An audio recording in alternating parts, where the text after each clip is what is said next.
Welcome back to Devleopers, and this is Xbox announcing some price hikes, but this time it's for developers. So they went from 1,500 to 2,000.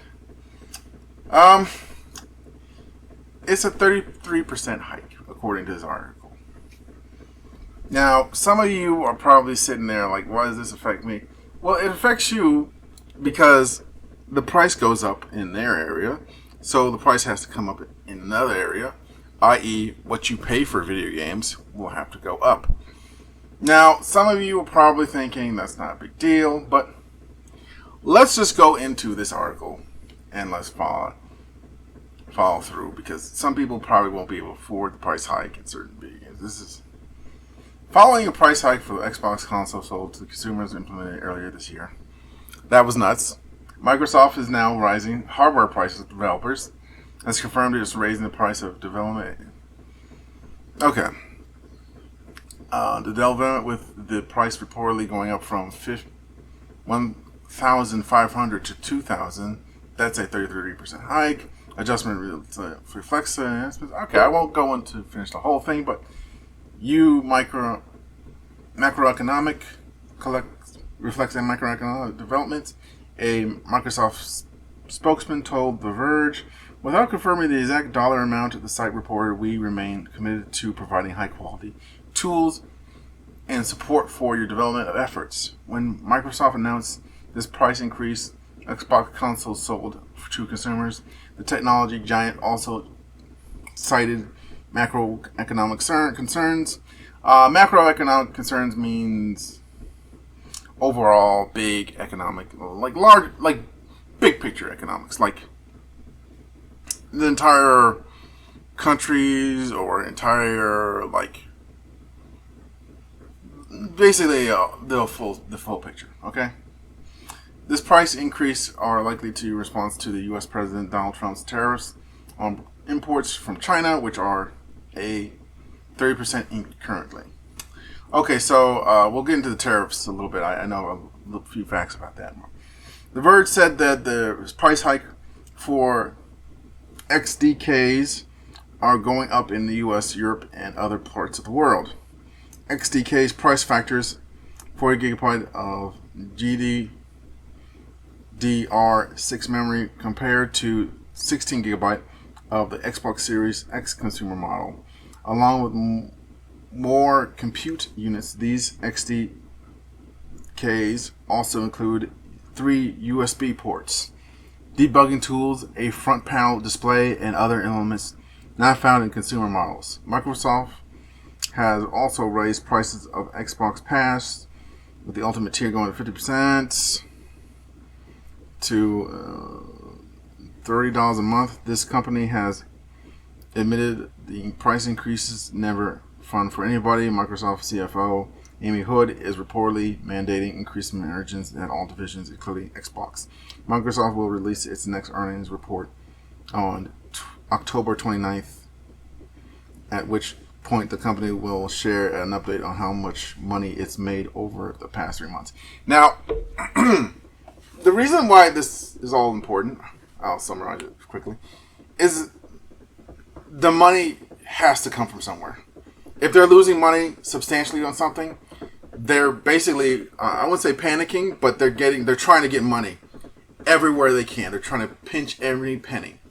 Now, some of you are probably wondering, what's the big deal if China has all this power? And I can understand you not fully understanding the big picture here, but just suffice to say,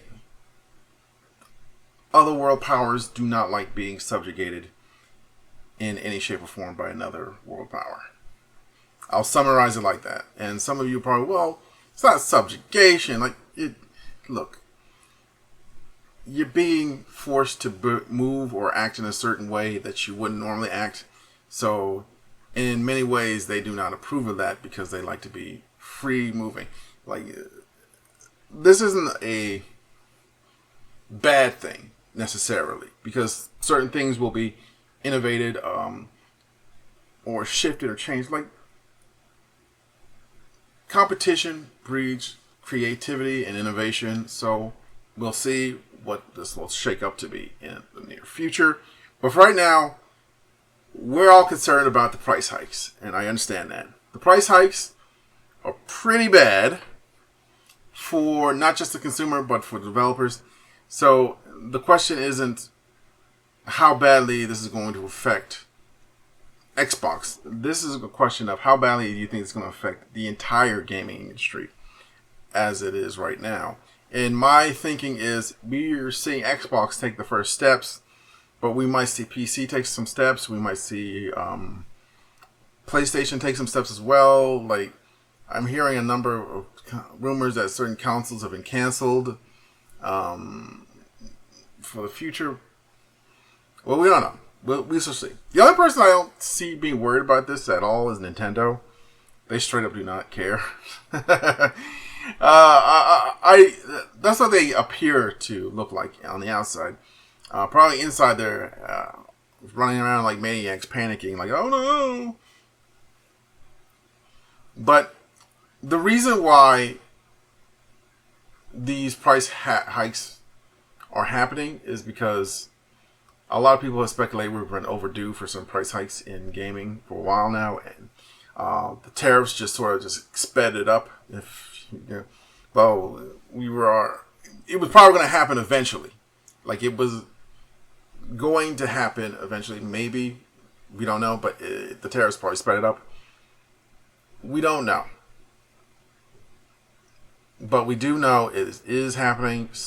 So, what's the big problem with that? Well, not everyone can afford the price hike. That goes for gamers as well as developers. And also, so other people are like, I just game as a way to decompress and relax. I don't need this price hike. I can just buy older games or shift over into just indie games. Like, hey, that's what I've been doing. So I understand that point of view, and I also understand the company's point of view. Like, look, we can't just give our investors no money back on their investment. Moreover, they're going to want an increase in money returned as a way of making money off of investing things. Because once you invest in something, you just don't want the money back. You want some extra money off of it. Like, if you invest $100 and you get like $10 back, you're saying, oh, that's great. But if you invest $100 and you got $50 back, you'll be much more willing to invest in it again to get more $50 out of it. Or if you invest in $100 and you get $100 back, then what you're going to do is put that 100 back in so that you can get another 100 back. So you get $400 simply by spending $200. Lots of people would go for that. And that's not looking at an investor's way. An investor's way is much more deep and integral because they have other things they can invest in, and they would love it if they got invested by a really big investment firm. Now, off the money thing aside, will this slow down production of new games, new game consoles, and various other things? It's hard to say right now. Well, actually, it's kind of easier to say. In many ways, it will slow certain things down. Certain things will be canceled. Certain things will be put off. Because let's be honest, it's very, very expensive to put something like this out and not for it to make a return on investment, or you spend all this money building up, and they're just not going to accept not having money back. So something has to get cut. People have to get fired. Prices have to be increased. Something has to go down so that money is, well, increased. I know it's going to say I was going to shift off of money, but honestly is probably the most important part of this whole conversation that's happening about this, because the console prices have also been going to be hiked. Going to another rumor for another article that I might read. It depends on if I have time or if I am interested in doing it. But yeah, this is bad, but it could potentially get less bad over time. We shall see. For right now, it's still early going, so hopefully some positive news can come along. But this is, while I do admit this is bad news, I expect worse news. Do you know what I mean? Like, because to be honest, the gaming companies have put out their AAA games have been called slop now. They've been nicknamed slop by a lot of people in the gaming space, and that's not good. And a lot of the games have not.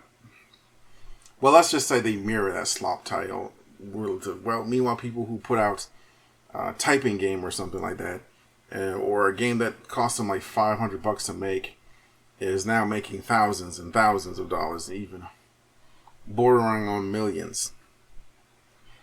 So yeah, AAA games are expensive to make, and they're expensive to advertise for, and they're expensive to put up on platforms, and they're expensive to build consoles for. So the pricing has to come down. I think some developers are going to get fired. I think some things are going to get shifted around a lot. Like, it's unfortunate to see it shrink, but to be honest, it might need to shrink to survive. It probably expanded way too quickly back during the COVID days, and now it's stuck in this weird gargantuan form, and it needs to go back down to being a lot smaller in order to just sustain itself. So yeah, like I said before, we'll see what will happen, and I might do another video on the console's price being increased. But for right now, thank you so much for watching, and if you could leave a like and subscribe to this channel, I would truly appreciate it. Thank you so much.